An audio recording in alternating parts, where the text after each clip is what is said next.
Hello, everyone. Welcome to the second episode of the Jordan DaCosta Podcast. We have guest Kevin Contardo here, my good friend that I met at World Series of Pro Mod 2024, so not even a year ago. Yeah, Yeah, it's funny. We say what we did last year when I met you, yeah, and that was only 9 months ago, 8 yeah, months ago. 9 months ago. So me and Kevin met in a pretty funny way, and then shoot, we've called each other probably every day or more since then. So basically, we'll share our story first, I And guess. yeah, and I bet you probably have a different remembrance of how you met me versus how I met you. Yeah. But So so it's funny. It's really foggy. It's one of those things where you meet somebody that becomes, like you just mentioned, kind of a daily part of yeah, of your life, and then you're like, but your story is going to be different than mine.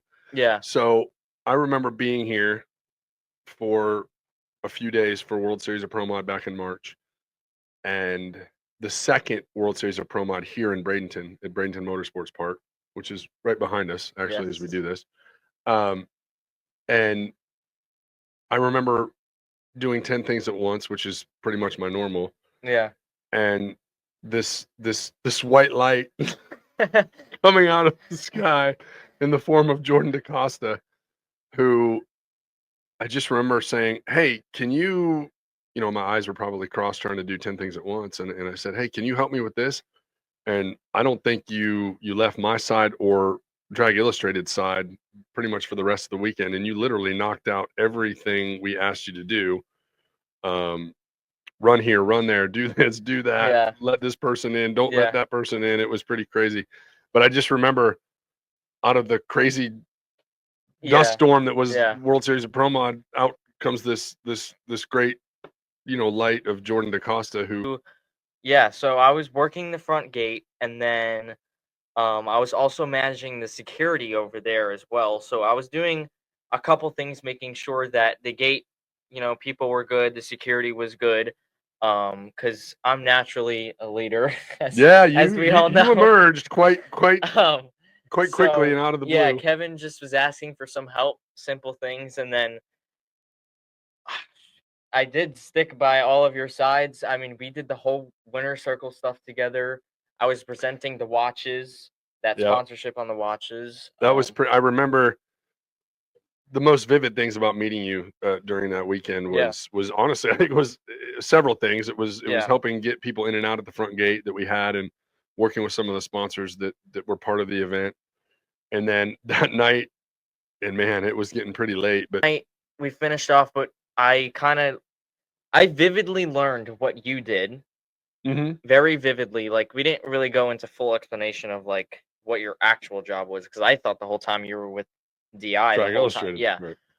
Um, and then I met the whole crew, and they all loved me, and then we talked about kind of my racing and the business side of things, and that event really changed my view on drag racing. hmm I wasn't doing social media then. I didn't have any sponsors. I was just racing.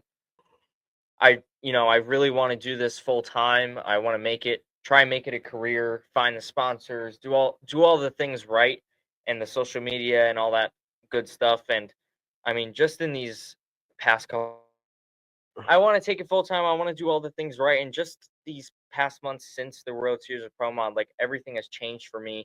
And there's a lot that goes behind the scenes of what I do that I sometimes can't share with everyone, because it's, things that I can announce, and there's contracts I've signed and certain things. But Kevin here is my vice president of JDR. He helps me make a lot of the big decisions that I do have to make.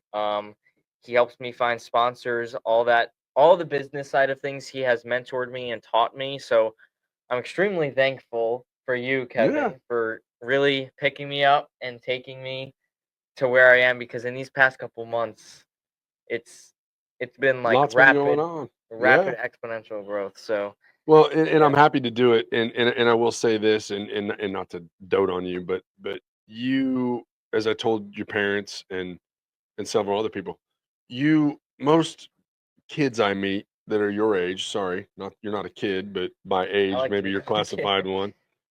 Trust me, take that as long as you can Yes, take it. that's believe why. me. Yeah. But most kids I meet that are your age or younger, they just want to drive. They just want to be the next Tony Schumacher. They want to be the next Ida Zetterstrom, and I dropped those two names for a reason we'll get to in a little bit.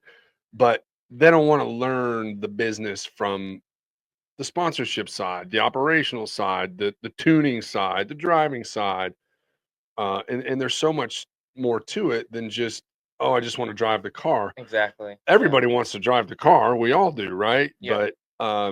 But at the end of the day, that's for a select few people that are talented enough to do it at a pretty high level. Mm-hmm. So what I guess brought me to you, or what endeared you to me and to the Drag Illustrated team, and ultimately to the JCM Nitro Racing team, when we'll get to that, is just your willingness to learn every aspect of the business. Mm-hmm. And hospitality, sponsorships, like I mentioned, just operations. Yeah, I mean, so, there's like, every aspect of it. basically, General management. what our day-to-day for JDR is, Yeah. basically, Kevin helps me. You I find send sponsors on your own, and you send them to Yes. me, and we talk about them. Is Yeah, basically so what you do. I pretty much email, honestly, I'd say 20 to 50 companies a day. Wow, I didn't even know you were going. You must be, because the people that you've been able to bring around and to become partners, whether it's cash, product, both, Yeah. and you do have a mix of that, that's about to get the folks that you've been able to bring on over the last few weeks or last couple of months, I'll say, and deals not to be disclosed that you've been able to produce yourself. You could say the deals, they're out. But here's the thing. Yeah. If you reach out to 100 companies, you're going to get what, 95 plus no's. Exactly. So when you're reaching out to that many people And a I'm day, happy to get those no's, because I know one of them that does say that yes or no. Like, for instance, my Wawa deal, a lot of people thought the whole Wawa thing was like this huge sponsorship. It wasn't. They did really like me. They said, they gained another I gained another fan. And they were happy to send me a PR package, and actually for this race here they paid for all of my fuel. So that saves me money, and that's worthy of, being a sponsor and helping me out. So I'm thankful for them. But having those avenues, like, yes, I wanted money initially, but they gave me something else and we started a relationship. So maybe one day down the road that could arise. So yes, and that's the whole thing with connections and, keeping touch with people. And as I have always told you, and I'm going to fully disclose this, I have reached out to the people at Wawa on 2 different occasions for 2 different Nitro teams. One when I was at John Force Racing, and one when I am at JCM. And I have not been able to get a response. Somehow, we're able to get a connection there. And I've always believed this. If nobody tells you no, and I'm telling you, if you reach out to 100 people, you're going to get 90 response. If they get back to you and say no, I've always believed that it's no today. That doesn't mean tomorrow, no next week, next month, next year. Exactly. So you have now a rapport. Even if somebody tells you no, you at least have a rapport, or somebody has gotten back to you. Most of the time nowadays, this is unfortunate, and I'll be honest with you, a lot of people just don't even respond. If you do a cold outreach to somebody, a cold email, a cold phone call, I get 9 times out of 10, I don't even get a lot of no's. I get more no responses than no's. That's the way this business is now. So you need to reach out to as many people. If you can reach out to 1,000 people a day, that's even what in it's gonna racing take. with the whole sponsorship thing. Like, even if there's racers watching or people that do want to start driving, it's not just about reaching out to your Motion Raceworks, your Bradenton Performance Supplies, your O'Reilly's, your Summits.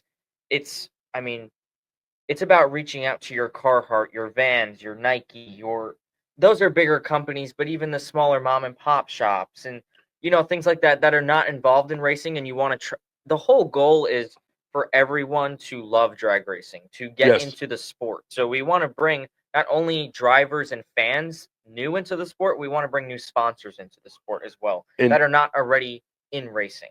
Correct. And wow, I mean, this is a very dense topic that we could spend hours on. But I've always tried to bring new people to drag racing. Mhm. I've been in sales full time for 10 years now. Yeah. This drag racing, motorsports, it is probably the hardest thing that I've ever had to sell. Yeah. And I'll tell you why. Is that you see this in all forms of motorsport. Well, I shouldn't say all forms of motorsport, but Mhm. I'm just going to use drag racing. There's a lot of the same people that keep coming back either year over year or do a 2 or 3 year multi-year deal. And Mhm. that's great. The sport doesn't exist without those people. Yeah. But what I try to do, eventually there's going to be a change in decision making management at the CEO level, the C-suite level. For example, it just happened this past week with Toyota. They're I don't gone. know why they're They're out leaving of the NHRA. NHRA after 2025. I don't know the reason why. They were the I'm gonna official vehicle, and now they're I'm gonna gone after assume 2025, I think, right? I'm gonna assume maybe there was a change in leadership at the top, Yeah. and that individual said, Yeah. "We're not staying here. We're going there." Or Yeah. I don't know. I mean, I mean, because they're it's involved merely speculation. in But NASCAR and all that other stuff. So circling back to my point of, I've always prided myself on trying to get new people to the sport. yeah. It's been very difficult. It's been the most difficult thing I've ever done. Yeah. But I will tell you that eventually, the people that are in it, Mhm. there will come a time when there's a change, whether it's in that company's leadership or board or whatever. And a large company that's been in the sport for years is going to go away. Mhm. We have to find who is the next person in. And it's great that those companies that are in the sport keep reinvesting in it, because the sport Mhm. doesn't exist without them. But you've got to find the next one, Yeah. the next Yeah. new, and I can use several examples. Okay, who's going to be the next Scat? Who's going to be the next Toyota? We just talked about it. Yeah. So who's going to take over for that? Yeah. Who's going to be the next? I think in the last few years, Skag has come in and put a lot of money into the sport. Okay, who's going Mhm. to be the next Skag? Because at Mhm. some point, I hope it's not for 25 years, Yeah. but at some point, things are going to change and There's been industries so change. many. I And mean, even Mission, and then Mellow Yellow, and you look at all those Coca-Cola, things. you look at Camping World, you look at Mission, and that's all in the last, what, 6, 7 years, whenever that, all Yeah. those three in the last 6, Yeah. 7 years. So I've always prided myself on trying to find new blood, new money. Yeah. It's the single hardest thing I've ever done. And I am selling for, I have had the fortunate privilege in my career to sell for the Mhm. two greatest names, teams, owners Mhm. that have ever played, Yeah. been in this game. Yeah. Like, We'll and it's touch on hard. that. We'll touch on that next. But I also want to touch on. I was talking to someone else last week, and they were saying that some of my posts were bragging, and it didn't look right. They thought that it didn't look right that I was bragging. So I, asked them why, and they said because you're getting all these sponsors and stuff, and it's not fair to the people that was talking to the person, and I've worked very, very hard to get the sponsors that I have, and it's not at all like they reached out to me. It was handed to me because it seriously wasn't. I have probably emailed thousands of companies and got the sponsors I have on my car now, some unannounced. Um, but it's not bragging because in some cases with some sponsors, I sign a contract to where I have to make an announcement. They are my new sponsor for 2024, 2025. And also that's something as a promoter that you should be doing with your, because JDR is a business to me. I have to promote the Right. people that are paying for my business that I do business with. So posting, okay, we're happy to announce Wawa is now a sponsor, or whoever in that case. Necessarily, that is not bragging. That's just announcing a new sponsor. So I've worked You, very, very hard. you, But also another thing is, I did want to touch base on too. Sponsors, it's not always about going for the corporate. If you're a smaller person like me, you always want to go for a lot of the local companies, which I've done, and I have a couple of local companies on my car right now, which is smart because which you're is starting in your which is backyard. smart, And for but a and racer, it makes sense, for yeah. everyone else. And I mean, yes, having Kevin help me has, taken me places a lot, very, very far. But even if you don't have a mentor like, you know, Kevin, as great as he is, and you don't have anyone, Um, I would literally go into town and have a proposal. It was horrible before Kevin helped me out with I it. don't know about that. I'm good with words. I'm yeah. not good with graphic design. So I would literally go to these businesses and I would just be like, "Hi, my name's Jordan. I'm 17 years old. I race this Nitrous S10, blah blah blah. I had such little followers then. I still do. And that's what I would do. And now I still do that to this day. Like I'm literally at the track. That's the I way will you have go to do it. Precision Turbo, and now I have a meeting with them at PRI, which I don't think I told you. Maybe I did. There you go. So, it's all about networking yourself, and if you don't do it, no one else will. You have to look at for yourself in this sport. It's extremely hard. You have to, if you want it, you have to do it because racing, if you want to stop it, you can't. It's like there's no way, no AA for racing. No, there's not. And this, I've seen this at every level. I've seen it at your level, and I've seen it at the nitro level in NHRA. And this is no different than any other drug or any other addiction. When you love it to the level that the two of you do, you two gentlemen, or everybody I know, Joe and PJ Maynard, who I work for, John Force, Robert. I mean, you have the people I've worked for. Yeah. It is an addiction. It is a love, and it's that way in every form of motorsport. It's not just drag racing. It's IndyCar. sport. It's NASCAR. It's USAC. World of Outlaws. And it's also about because it's as an you know, I'm addiction. a person that loves to get things right away. Like, okay, I want to be in a top field dragster right now. Let's go pro. I've learned these past couple months, it's about the long game. It really is because I mean, just these past 3 weeks, I've got like 8 sponsors. Right, but what you've been working on that since I met you in March. Yes, exactly. So you've been beating down doors overnight. So, things do take time. My whole point of the whole posting was, you have to do it yourself. Door knocking. Yes. Start your proposal. There's templates that when I first started, I looked up templates on Google for sponsorship proposals, and those weren't from that, and they were not just yeah. That'll give you a start. Yeah, that'll give you a start. Yeah, and it's just about building the personal brand and all that stuff for all of you watching that want to get into racing or need advice on racing. But to your point, and you can ask just about 99% of everybody this, they became an overnight sensation in just 10 years. I may not have my facts straight, but check with John Force. I think he drove for 10 years before he won a race. Wow. I think. I could be wrong, but Even I'm pretty that story with Erica Enders too. She went a couple years of her first from her pro stock debut without winning for like 7 years. Robert, our studio audience is nodding their head. He's a fact checker. Right? I think it was 7 years. Yeah, longer than that before her first win, and now she is the winningest woman in motorsports history. And I'll back to that point about what endeared you to me. So you were not afraid to go door to door, knocking on doors, sending cold emails, making cold phone calls. Yes. That is if you're really going to bring new people, if you're really going to, it's always great to tap into the people that you see in motorsports, whether it's in drag racing, whether it's I watch more forms of other motorsports than I do drag racing. I watch F1, I watch NASCAR, I watch IndyCar because I want to see who's spending money in motorsports because that's typically the sponsor brain in you see who's where, which is what I do now, learning from you. Yep. I look at whoever's on each car. I try to see, okay, they're sponsoring them. Okay, maybe I'll try the other company, their parent company. Well, that's the second level. I always try to watch and see who's spending money in motorsports because if they're spending money in NASCAR or IndyCar, somebody there has an interest in motorsports.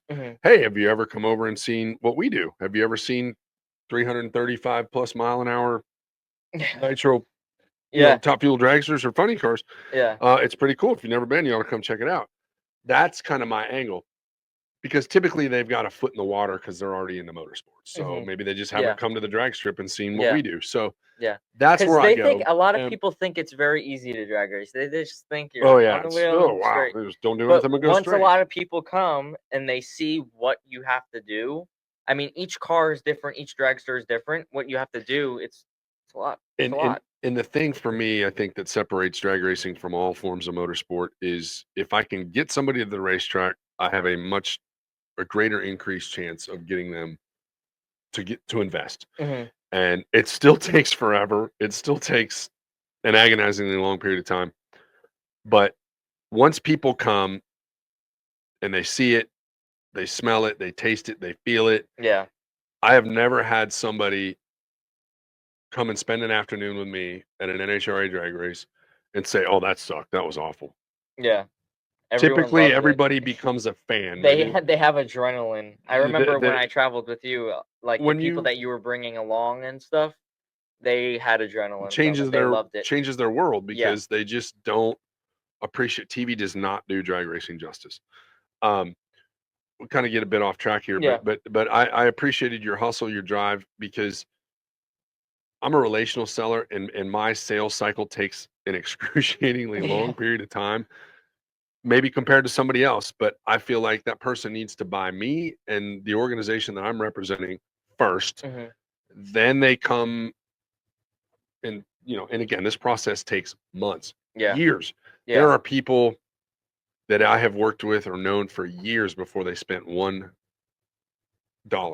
Wow. And it's like I said, I love it. I love it to a fault, but it is the hardest thing I have ever done. Yeah. And But it's fun though, because even when I'm doing it, I'm sure when you're doing it, like when you get that email back, or you like there's opportunity, or someone does end up investing or giving you parts or whatever, that feeling of opportunity just makes you more excited for the next one. That's what keeps me so excited to see these people want to join my future right, success to be and part of yeah. what you're doing. Yeah. Yeah. And you at your age and where you're at is great. And I think there is a youth movement. People want to invest in the younger, the Mhm. Hughes and the Roberts and everybody else of the Yeah. world, because there's people buy into youth because there's Mhm. still hope in that. Sorry, I'm going off on an emotional tangent, but you guys have youth on your side and use it to your ability or use it Yeah. to your advantage. So it's I love it, but it's been the single hardest thing I've ever had to sell. And like I said, a lot of people have had to know for years before they can Yeah. get to a level where they can really start to commit some noticeable dollars Then to you it. have So, those deals that are like they're and like a yes, and then all of a sudden it's a man, we don't jump even in want there. to get into rabbit holes about people that have verbally committed, people have committed in emails, Yeah. and then it still turns to Happens to me, happens shit. to you, happens to So the best of us, it's all of it, us. it Yeah. it is the craziest. I've never had that in other forms when in my other sales jobs before I got into motorsports and drag racing. When I was at I was with Oakview Group and venue management and those sponsorship sales. Well, I guess I had one there too, but and then even when I was selling at the zoo, the Nashville Zoo, Mhm. man, it's this is just different. Yeah. And companies, a lot of them can be the same, but man, sometimes it's just it's the wild, wild west out here. But anyway, long story short, and before I get too off track, your hustle separates you from most other Thank people you. your age that I know. Thank you. That plain and simple. You're not afraid to pick up the phone, send an email, knock on a door, and it really is opportunity is at every corner. Sorry. So I think we were transitioning over to kind of Yeah. my story or whatever a little Yeah, bit, so but tell us about where you started, so like the past stuff, and then how you built up to where you are now, because where you are now, a lot of people would fight for your job, I think. I fight for But my also run. job. Also run. I fight for my job every day. And it's It's one of the hardest things, and not a lot of people overlook how did they get this sponsor? How did they get that? And there's literally guys like Kevin behind the scenes doing this, making it happen, it, selling it. There's a lot that goes behind the scenes into it, and I will say this in who I currently work for, and I hope to work for forever is Joe and PJ Maynard, JCM Nitro Racing, Tony Mhm. Schumacher, Ida Zetterstrom. Yep. I'm just going to tell you my role as director of business development. I'm the tip of the spear, but let me tell you, it's everybody. It's Mhm. Joe and PJ who purchase the tickets from the NHRA to bring the prospects to the race. Mhm. It's our general manager, Mike Lewis, Mhm. and our head of hospitality, Matt, who you know. Yes. and her team of people who then allow the hospitality experience to happen, which is in our tent. It's the food, the beverage, the hospitality. It is guys like, I mean, I can go on and rip off names of John Taunton, our social media guy, Michael Patterson, like, me giving tours, Tony, Ida being so gracious with their time, and we literally go into their office. All of the crew guys, they allow me to be right. I get said prospect to come to the track. Like, that's my big get. Once they're at the track, yes, I do stay with them and I give them a tour and behind the scenes, and I try to go above and beyond and do things that other me's maybe either don't do, can't do, whatever. And Joe and PJ give me the ability to just free range, give these people an experience that they will never forget. And it's everybody. It's the hospitality team. It's the rest of us at JCM Management, Tony, Ida, the crews. I mean, I take people into the trailers in the middle of an engine, during qualifying, not on race day, but on a tour, I'll be in the trailer. I'm like, we are in a working environment, people. So let's, stick with me, stay close. These guys are working. These guys are moving quick, because how many minutes do they have? And all of our, I mean, it varies, but I mean, I think I've seen our guys do it in under 40 minutes, maybe sometimes before. So but I'll take people through there, and they don't question me. They don't, I do everything I can do to keep everybody out of their way and stuff like that. But, short of going in the crew chief lounge and in the driver's lounge, but those guys are working, and it really has given me an opportunity to do things that maybe other organizations don't. But so that gives me a huge advantage. But I'm the tip of this. Excuse me, I'm the tip of the spear. But it takes everybody. It is not just me. Trust me. And even with all that, and so much of the buy-in that I get from prospects about, okay, let's get serious about this. Let's talk about this, or let's put together a proposal or a deal or something, is usually based on after the fact they meet Joe and PJ, after the fact they meet Tony Schumacher, who's the GOAT of Top Fuel, after they meet Ida, who's new, but the Rising 2023 European Top Fuel champion. Those are what they take away, and then they take about all the visceral experience of being in the pit when and I'll get them as close as I can within safety reason when Tony or Ida warm up their car. Like, I try to give them something that they can't get anywhere else. But it's everybody, man. Let me tell you, it is not just me. And trust me, there are races I don't go to, but I'll maybe a day or two before a race, somebody will commit to coming, and I'll call up, Michael Patterson, it works for JCM, or John Taunton, it works at JCM, who does kind of spearheads our social media stuff. Say, hey guys, I'm not at this race, but I got somebody to commit. Joe's giving them tickets. Beth's going to take care of them, and I'm not there. Can you take care? I mean, so trust me, it is a total team effort. And it's unlike anything I've experienced anyplace else. So I'm fortunate and blessed to work for who I do. Spend the day. So this past summer, Kevin found a job with the hospitality team, and I could travel with them for 2 weeks. So that's what I did. And then me and you were in Bristol together. Beth was nice enough to give me that Friday off, so I could hang out with you, since I haven't seen you in a while, and kind of see what your day-to-day is. And we went around. You were tired that night. Yeah, it was a tiring day. You run with the big dogs now, man. We gave some future sponsors tours. Remember we started about 8 in the morning, and you came over to my hotel room, and we sat and we did half an hour worth of computer work and email and following up. Then we shut it down. We went to the hospital to see a crew member who had injured himself a day before. Because that's important. And meaningful. So those are the not normal, but we made the drive down to see him. Then up to the racetrack. And then we had some prospects that day. I think we had some I had some phone calls with people that, in other markets, or people I've been talking to in the past. And then taking people up for Q1 and Q2 and giving tours and having dinner and, all that sort of type stuff before we ended up leaving. And you were just doing what we do. And it was a cool experience. It was very cool to be able to travel. And that weekend, Tony won. So that was the weekend too, where that was what I call the Michael Waltrip Brewing kind of home race. Yes. Because on that Thursday night we did a livery reveal with Tony's car at the brewery in Bristol. So it really, and I'll never forget this. Tony says, when we went on Sunday night, we're going to come back here and we're going to burn this place down. We never did go back there and burn that place down, but Tony did. We did win. Tony won. Tony's team, and so it turned out to be a heck of a weekend. But we had a lot of people that weekend throughout that Friday. Yeah. A few Friday, a little more Saturday, and then we had a lot of people on Sunday, and it was great. That I had some family there, so that was really cool. You were there. It was just a great weekend, and I remember we were just getting ready to go up to the winter circle to get the photos stuff, and it just started. The skies opened up and let go. But I remember that Friday when you followed me around. You literally were like, I said, look, I'm not going to be able to explain everything, but just hook yourself to my belt loop here and we're going to go. Yeah. You were tired that night. I remember driving back to the hotel and you were like, I was out.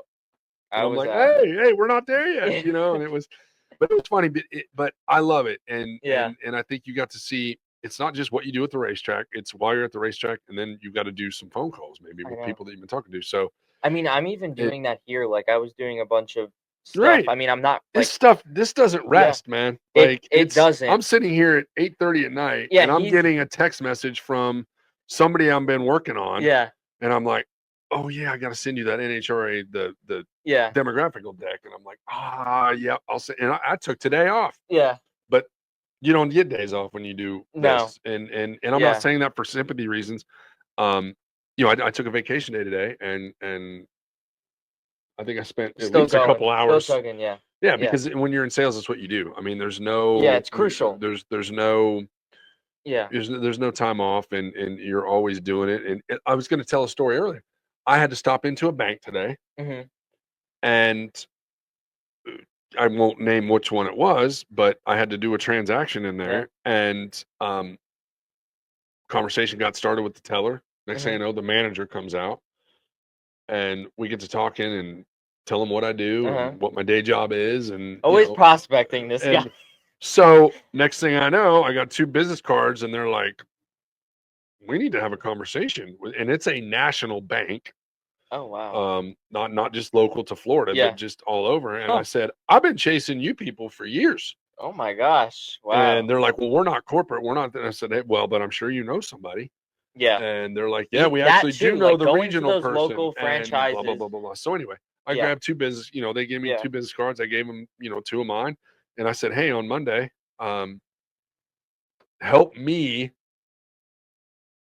You know, I went to the top and I wasn't able to get anybody. Yeah.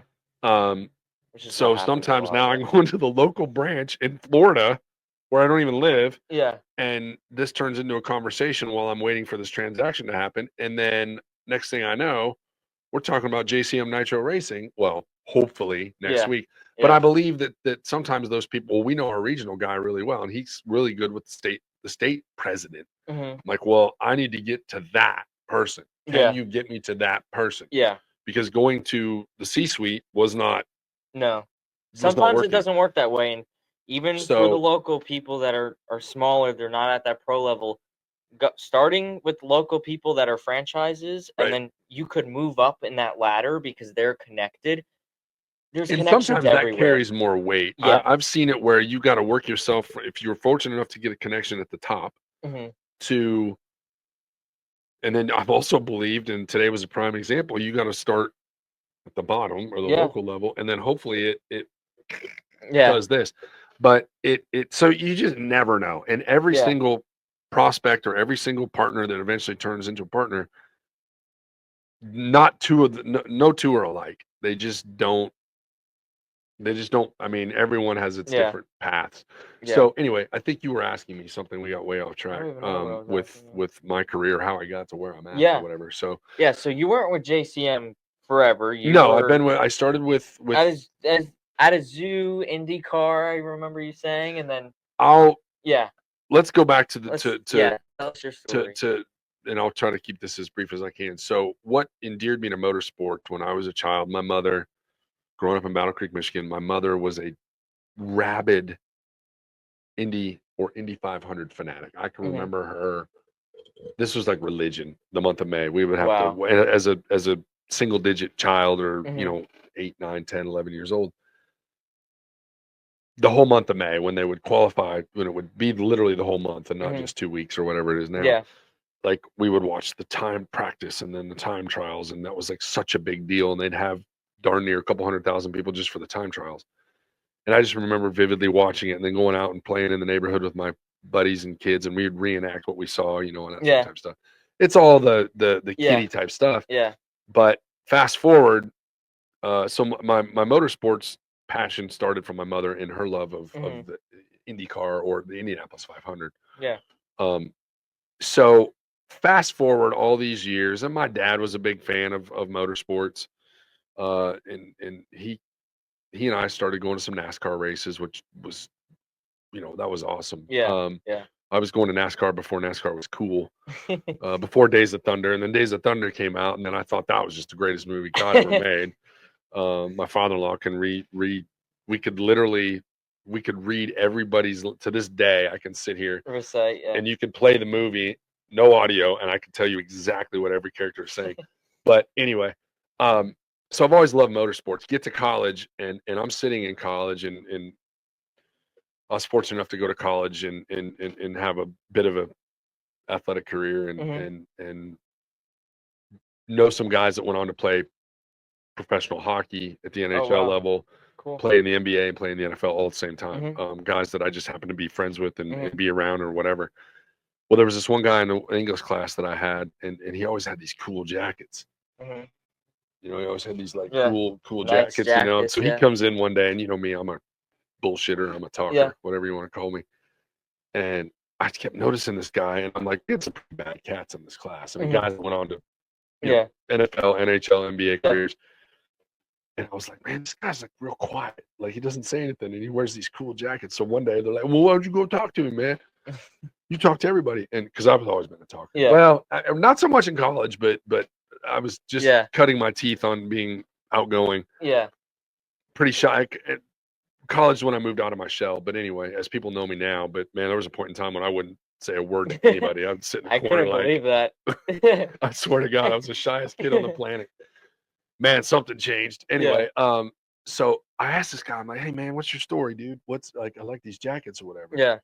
And he goes, well, I race cars. And I'm like, no shit, race cars? Yeah. Like, I didn't know what go-karts. I didn't know what he was doing. Yeah. And so I kind of pressed him a little bit, and he says, no, I drive in a series called the Infinity Pro Series. And I'm like, whoa, what's that?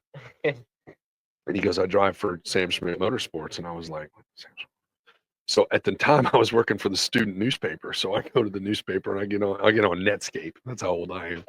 You don't even know what that is. I don't know. Yeah. So I get on Netscape and I look up Sam Schmidt Motorsports Infinity Pro Series, and it's the like AAA level, one step below IndyCar. Wow. And I'm like, what? Whoa. This guy that sits in my English class? No way, cool. man. Yeah. So anyway, turns out that this particular gentleman was quite much bigger than he ever alluded to. Yeah. And I still keep in touch with him today, and I'll you get to the point here. So anyway, I am just blown away by this guy. And I'm like, so the next class we meet, I'm like, you guys aren't gonna believe this shit. You know what that guy does right there? You know who that guy is? Yeah. And I'm like, he's the baddest cat on campus. I don't care who's who's in NFL. I don't care who's nominated for this college football player of the war, or this guy's gonna be drafted in the NBA. I'm like, I don't care about what you guys are doing. This guy risks his life every weekend. So anyway, this gentleman's name was a guy named Travis Gregg, who drove in the Infinity Pro Series. It might have been called something else at the time, for Sam Schmidt Motorsports. So he drove an Indy Lights car, what we now know as Indy Next. But he was the most humble. You would never know it. He raced go-karts. He would race sprint cars, Lawrenceburg Speedway. And I remember just endearing myself to this guy. So we became friends, kind of hit it off. And as we went through junior, senior year, whatever it was, graduated, I got to follow this guy around a little bit. So I would go to some races near where we lived in Ohio at the time. And I just was like, they were the support or race, if you will, or the first race or whatever you want to call it, before the IndyCar race. And I'm like there and following him around and going down into the pit area and that sort of type of stuff. And I'm seeing all the stars of IndyCar. And I vividly remember races at Kentucky Speedway and things of that nature. And I'm like, oh my God, that's like Sam Hornish. That's Sarah Fisher. That's Danica Patrick. That's Marco Wow. Andretti. That's, and Wow. these are all people that he hangs with. Like, these are just friends like you and me. Yeah. And I'm sitting here going, oh my God, like I'm in like another world. This is not, this is Justin Wilson just walked by here. Elio Castroneves. That's how I feel being here. And it really was kind of like sobering, I guess is the right term or whatever. Yeah. But I was like, this is the craziest thing I've ever experienced. And this guy is so cool. And he was really good. He was he was an oval expert. So it was really, Rick Mears was his oval coach. Sam Schmidt, keep in touch with Sam today, like Travis today. Travis now, fast forward all these years, Travis actually spots for Arrow McLaren IndyCar. He actually was Kyle Larson's spotter at the Indy 500 this past year. So that's very cool. So Travis is still in it. He quit driving, but Travis drove for several years. Was an oval kind of expert, if you will. I think he shook down some cars, did some tire testing, did all sorts of type stuff, and unfortunately, time catches up with us, and I say he had to go out and get a real job or whatever and stuff like that. But he is still involved in motor racing as a spotter. So got to see him and spend some time with him at this past year's Indy 500, which is a real thrill, and for me to spend some time with. Travis called me. This is after we graduated and said, "Hey, can you help me with this sponsor?" And I'll never forget this. It was R&L Carriers in Wilmington, Ohio. Oh wow! And which now is a partner or was a partner on Josh Hart's car, I think, in Top Fuel. Mm-hmm. Yeah, I remember this is like a long time ago. It's like 25 years ago. So I said, "Yeah, man, let's put together a presentation deck," and we had some numbers from a media monitoring company. God, what was the name of it? Joyce Julius or one of these, some company out of New York that would give TV viewership numbers for the Infinity Pro Series or what now is Indy Next, whatever what it was called at the time. So we put this proposal together. We did this whole 9 yards, and no, too expensive. Don't have that kind of money. Well, I can't remember exactly what the response was, but hey, good luck, best of luck, whatever. Well, it wasn't a month later, and I'm watching a NASCAR race on TV, and I'm looking at this car, and I'm like, that looks like an awful lot like the R&L logo. Sure as shit. It was. So I call him up. I'm like, "You're not going to believe this shit. I'm watching the NASCAR race, and they're all over Matt Kenseth's car. Matt Kenseth, whatever number he was, is R&L Carriers. And didn't they tell you that they didn't have no money?" Anyway, it was an interesting little story, but that was my toe in the water in motorsports. Well, then I went on to a career in venue management, and I spent 13 years in the venue management business in all different aspects. Selling sponsorships and that was part of it. Yeah, I was a marketing guy. I was doing ad campaigns for all the different shows that came to our arena or the arenas that I worked at. So I was kind of putting the marketing plans, doing the media buys, and then you'd sell some suites or premium seats, and then maybe some sponsorship. So I kind of dabble in it along. Fast forward, after 13 years in the venue management business, I jump out and join a pro rodeo series. So I left the arena with the circus. So to speak, it was always the joke. "Oh, you leaving town with this show?" We'd always give each other grief about, "Oh, you're going to leave town with the motocross, or you're going to leave town with the circus, or you're going to leave town." Well, I left town with the rodeo after 13 years of being in the venue business, and I went to work for a pro rodeo series and did that for 3 or 4 years, and that really taught me a lot. I was never home. I lived out of a suitcase, traveled all over the country. I mean, I learned a lot because I had to learn to do a lot of things as a tour manager, as a general manager quickly, that maybe I was only kind of in the marketing sales thing. Well, I had to learn how to do merchandise. I had to learn how to do, budgets. I had to learn how to do contract. Like, I got thrown into it. Wow. We were working with a couple guys that did all the sponsorship stuff, and then the rodeo series kind of basically parted ways with them. And they're like, "Oh, well, Contardo, he can do it. He wears all these other hats. Let's just throw him the sponsorship work too." And I'm like, "Oh, I'm not a salesperson. I don't know anything about sales." Everybody says that. They're not a salesperson. Well, trust me. Every day everybody's selling something. They don't want to. They might not use the word sales, but every day we're all selling something. You're selling yourself or whatever you're doing. I don't care. Sales is not confined to one niche little area. Yeah. I mean, sales is so broad, it's ridiculous. Exactly. So anyway, fast forward, blah blah blah. I did that for a few years, and then kind of went out on my own, did my own thing for a little while. I went to work for the Nashville Zoo, director of strategic partnerships, and I was never a really animal guy other than our dogs. I was just never a zoo person or whatever. Yeah. I can say it now live through my teeth in the interview process because they're like, "Oh, have you been to the zoo before? Have you been to our zoo?" And I lived like 5 miles from the zoo. Yeah. We'd lived there for years, and I never set foot on that zoo Yeah. campus once. But I got the job, and it turned out to be probably one of the best jobs I've ever had. I loved it. It was great. It was a zoo, and I found that sale to be minutely easier than other sales because it was a nonprofit, and people always had a soft spot for animals. So I worked there through the pandemic, through a dear friend and through a gentleman who I highly respect, Dan Rossetti at Ascension Sports Partners, kind of a sports headhunter guy, and I've known Dan for years.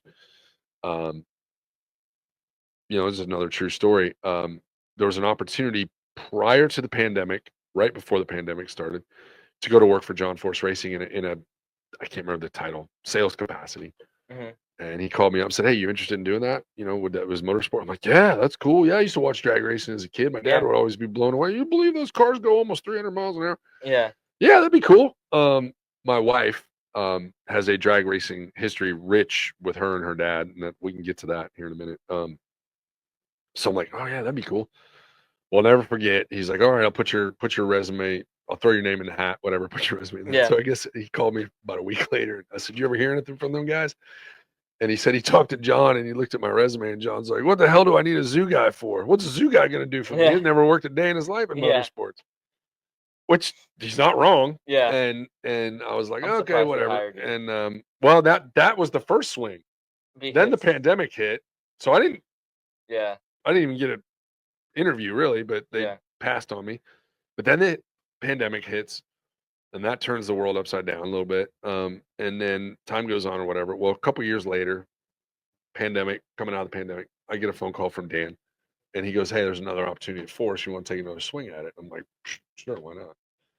And got an interview with John, and I'll never forget it. He said, "Hey, kid, times are different now. Sponsorships are done differently now. Not the way that I'm used to doing it. But talk to Robert, and we'll see if we can put something together." So long story short, we did. John Robert hired me. There's another guy that really gave me a shot. That was part of that. He was the chief revenue officer at the time, Ted Van Zelst, who was really the guy that gave me the shot between Dan at the headhunter at Ascension Sports and Ted. They really are the two that gave me the opportunity. Interviewed with John and Robert and convinced them enough to come on board and just hustle. So I spent 2 seasons with JFR, and man, it was the thrill of a lifetime. I kind of went in motorsports, never working a day in motorsports. I go right to the top of NHRA drag racing and working for John and Robert to the GOAT, and I've always, hey, I don't know anything about drag racing, but I've always said I think Robert Height's the purest, best funny car driver that's ever lived. No offense to John, but I just think technically Robert's the complete driver. Yeah. And John's the GOAT. That'll never change. No one will ever change it. Yeah, the JFR, franchise is I mean, they're 22-time world champions total now, I think, or whatever. Wow. And John, I mean, those are records there that will never be broken. And it was a thrill and a privilege to work for those guys. I learned a lot. Got to see and do some stuff. So really a good place to kind of cut my teeth for 2 seasons, and they were great to work for. John was very good to me and my family, and but like I said, this shit is hard to sell, man.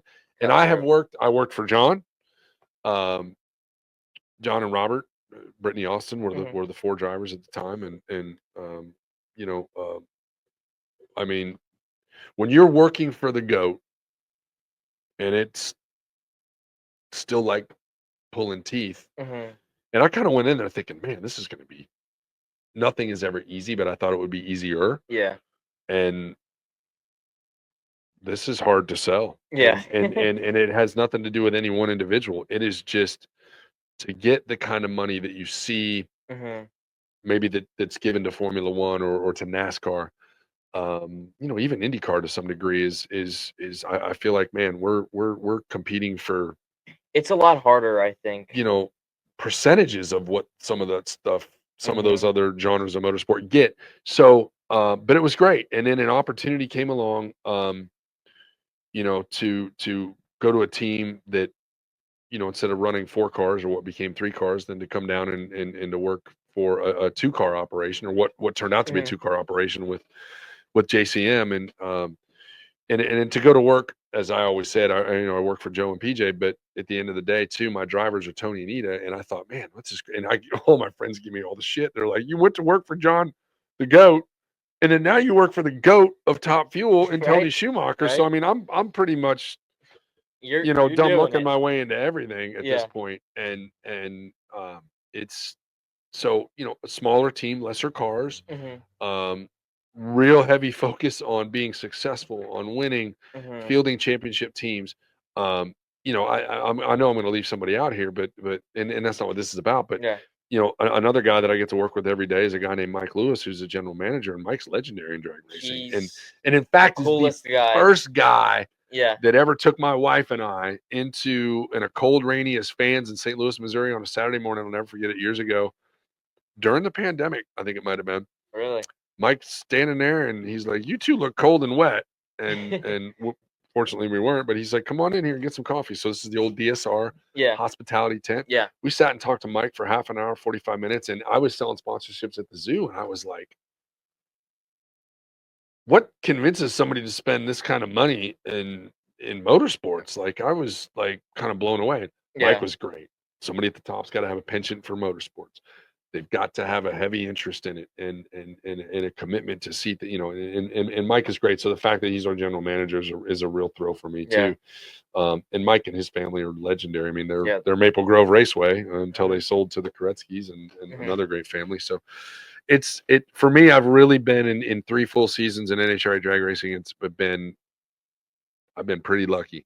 But as I've always told you, it is the hardest thing I've ever done, but I love it. Yeah. And I It's guess that's what's fun. keep you, The I get 100 no's opportunity. in a day and I'm still going to be ready the next day to come back and be Exactly. like, you know what? It's a new day. Let's go. Yeah. But it's persistence that pays. Mhm. It's time. It takes time. It takes an It's the long agonizingly amount game. of long time. When I first started in sponsorships, and I'll wrap this up because, Mhm. we We got we stuff got to to do. go. We Yeah. got to go. Nancy's calling. I think they're locking the motorhome. Oh man, we gotta get out of here. Oh shoot. All right.